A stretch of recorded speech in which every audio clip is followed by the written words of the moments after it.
perinu. Ale... Na víne chodí s perinou. Ježe s Meridou. No, čo budem dal? V takého účave. Čože, to je dosť dneska, ale... No dneska šťastie, že sme si rozložili si. Zajtra ideme, zajtra večer pijeme večer. Včera sme si rozložili sily a sme všetkažmi. Sme si povedali.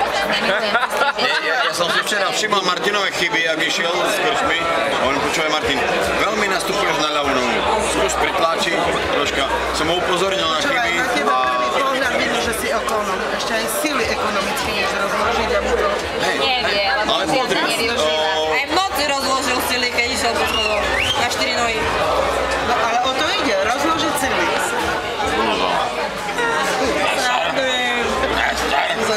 Matko, ne, ser.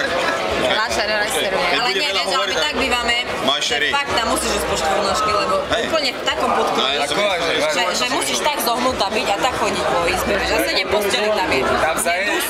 Tam sa na triezvo nedáš. A fakt musíš chodiť, že zohnutá chodíš a ideš. A tam je 7 posteli, to je... To je umenie si vybrať. Musíš byť taká dezorientovaná.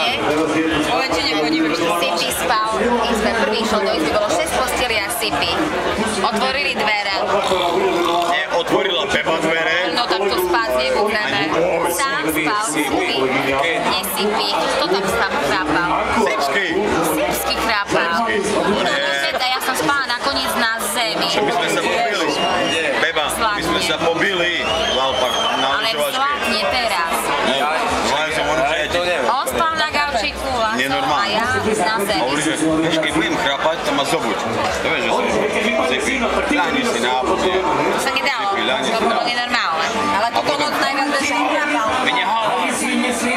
On vôbec nechrápe, už zatrapal. Nechrápe. A niekto nechrápal.